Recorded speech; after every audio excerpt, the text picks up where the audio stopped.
Lord Ravan is seen as God, and the other place the Lord Rama is seen as God.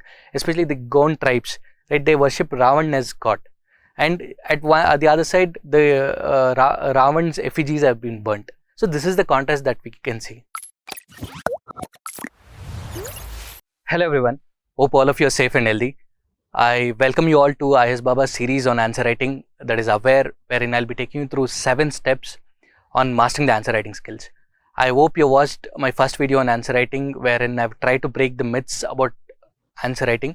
So these are the 7 steps that I'll be discussing, and in today's video I'll be discussing about the second step, that is about how to begin or approach answer writing.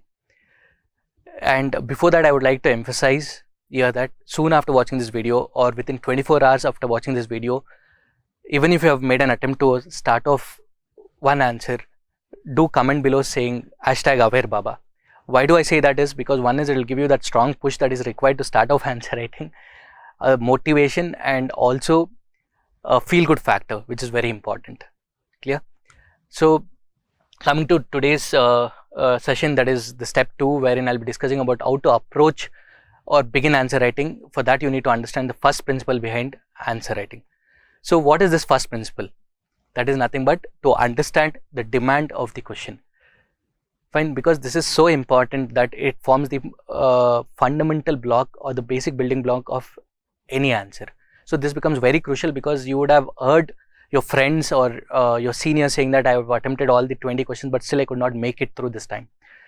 The simple factor here, or the majority, I would say, or 90% of the reason would be because they would not have understood the demand of the question properly.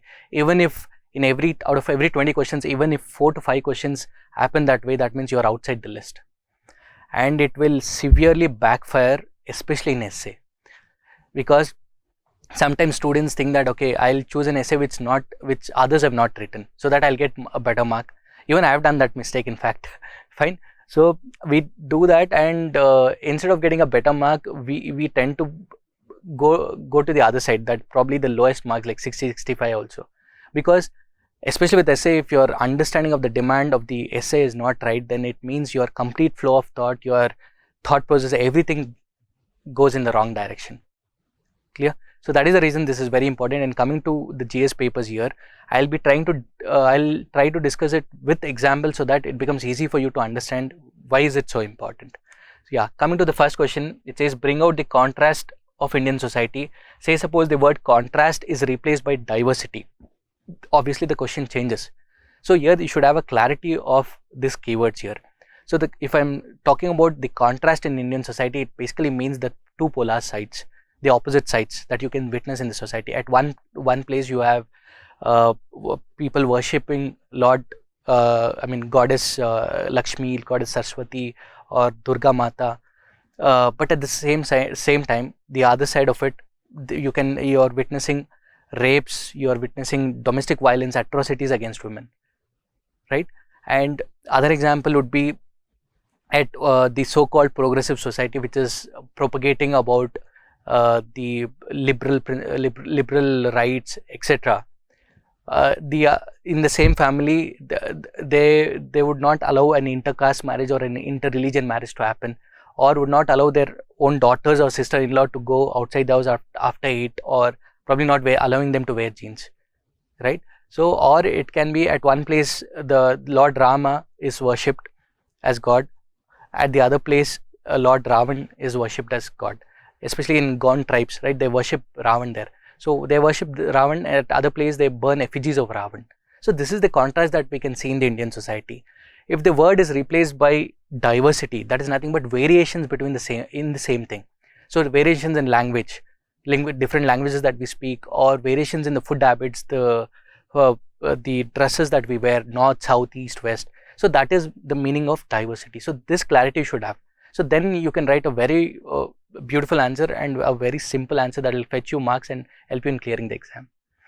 Second one is ethical governance and good governance. Most of the students I have seen do not have a clear understanding on this. So what is governance? I will try to put it in very simple terms so that you can understand it easily. To put it in simple terms, governance is nothing but allocation of resources. So what is good governance? It is nothing but how efficient, how lawful, how accountable, how responsive, right, and how transparent you allocate this resource. So that is good, nothing but good governance. Ethical governance is nothing but the value laden governance, that is how empathetic and how compassionate. So this is the difference between good governance and ethical governance in very simple terms. For example, there might be a case where ethicality is followed but not good governance. The best example would be waiver of farm loans. So that shows the compassion of the government, but here it is not following the good governance principles, because it is actually the money in the treasury gets reduced, right? This is one example. The other side where good governance is followed and it's not ethical would be, best example would be a DC evacuating illegally encroached slum dwellers. He's following the lawness, and he's following what the government says, all that, and it is illegal.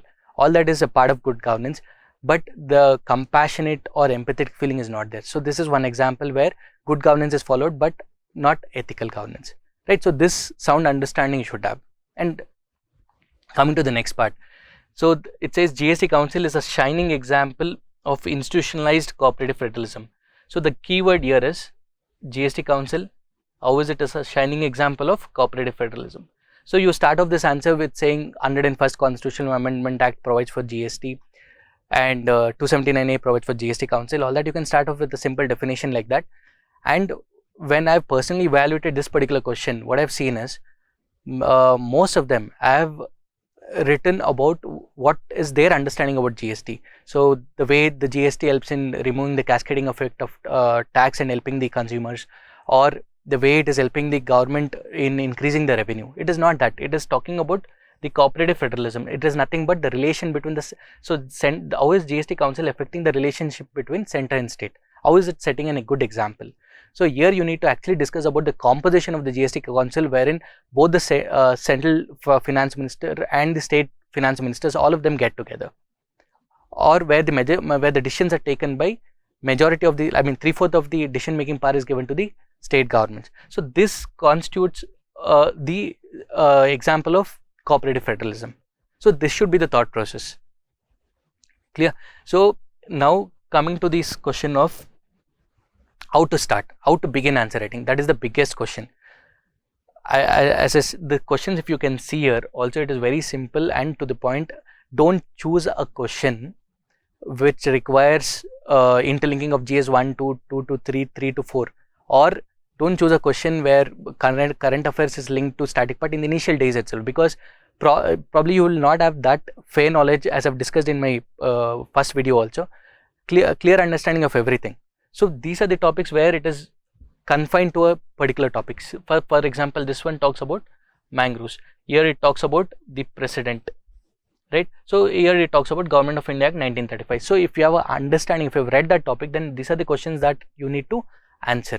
So here what you have to do is see the keyword, the causes of depletion, and explain the importance of maintaining coastal ecology. So you have to start with saying the causes of depletion of mangroves, that will be your subheading, then the points related to the causes. Next would be the importance of mangroves. So you write that as the subheading and list out the points. So this is how you should start off answer writing. It's very simple way to start off answer writing by addressing the keywords and the topic that you have covered. Then if you have a fair knowledge, you can also start come up with the introductions and conclusion accordingly. Even in this one, the second question talks about the circumstances that where the financial emergency can be put in place, and what is the consequence. Again, same thing, circumstance, all the points here, and consequences, all the points there. So this is how we should actually begin answer writing. Fine. So coming to the next one, that is the must do's if you are a beginner. As I've said, I've already explained this. Try to address the keywords first. Once that is done, the next focus should be on the structure and the presentation of your answer. See, don't worry about the time factor, because initially you need to understand first of all the topics there, have clarity in the topics, then you should have work on your structure and presentation, and then comes the time factor, which you can take care of it later. I'll be having a session on this time management as also. Then evaluation. See, evaluation, one way is you can put your answers on the website or TLP program, wherein we also evaluate. You can also get the peer review done. If not, right, you can also join a test series for that matter. If not, you can self-evaluate. What you can do is you write an answer and you look at the synopsis and the best answer that is posted on the website and compare your answer with the best answer and the synopsis. Make a note of the mistakes that you have done. After a week, write the same answer again. You will find a remarkable difference between your first answer and second answer. Right? That is the way of learning. That is how you need to actually learn. And the other thing is practice in UPSC sheets. This is another very important factor, because many students give this as a last priority. They try to write their answers in the notes, all that. But I would say start writing. This is available on UPSC website also. Download it and start writing in UPSC sheet, so that you will understand the word limit, your font size, all that. Ideally speaking, two sides are given for a 10 marker and 3 sides for a 15 marker. So what you have to do is, like, you have to write 1.5 to 2 sides, again depending on your font size, whether you have to write 1/4 or 1/1/4 or 1.5 or 2 complete 2 sides, depends on your font size again. So that is the reason practicing in UPSC sheets becomes very important here.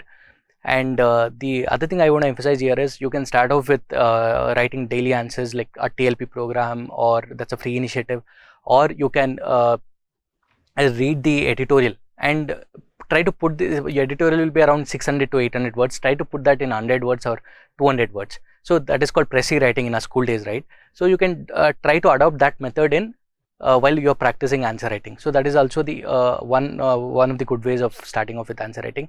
Then the other thing that I want to the question that I keep getting is, should I read the topic and then answer, or should I answer and read the topic back? See, it depends again on your level of preparation. There's nothing like one size fits all policy.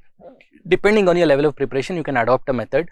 If you have not read, if you do not have any even an iota of knowledge on that topic, it's always better to read the topic and then attempt.